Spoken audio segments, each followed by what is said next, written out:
Tchad, les représentants des associations de défense des droits de l'homme et des organisations de la société civile annoncent la suspension de leur participation au dialogue national inclusif et souverain. Dans un communiqué paru le 12 septembre 2022, ils expriment leur regret sur le non-réaménagement du bureau du Présidium et du règlement du dialogue. Pour rappel, le dialogue national inclusif s'est ouvert le 20 août pour 3 semaines avec pour objectif de tourner la page de la transition et permettre d'organiser des élections libres et démocratiques.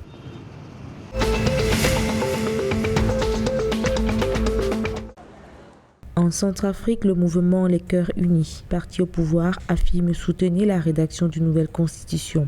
Pour Évariste Ngamana, vice-président de l'Assemblée nationale et porte-parole du mouvement Les Cœurs Unis, il n'existe aucun obstacle à la réécriture d'une nouvelle constitution centrafricaine.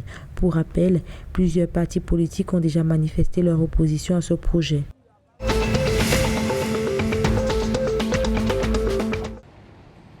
Grâce au guichet numérique de l'investissement mis en place en 2020, le Gabon a créé près de 16 000 entreprises entre 2020 et 2022. Le principe du guichet numérique de l'investissement réside dans le fait de pouvoir créer son entreprise sans avoir à se déplacer, une facilité qui est à l'origine de la création de 12 812 entreprises individuelles et 3 178 sociétés.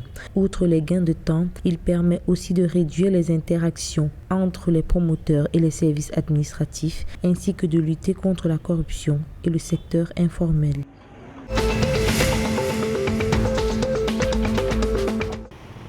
Au Cameroun, la Société nationale des hydrocarbures et la société Perenco prévoient l'augmentation de la production de gaz naturel liquéfié à 400 000 tonnes par an à partir de janvier de 2023.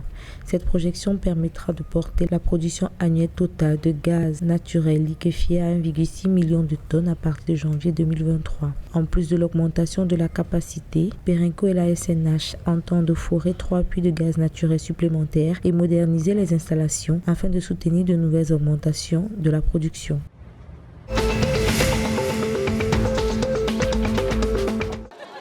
En République démocratique du Congo, plusieurs centaines de familles de déplacés dans le Nord Kivu subissent la dégradation de l'environnement. Promiscuité, absence de médicaments et de nourriture entraînent de nombreuses défaillances, d'où l'interpellation des autorités pour une aide rapide.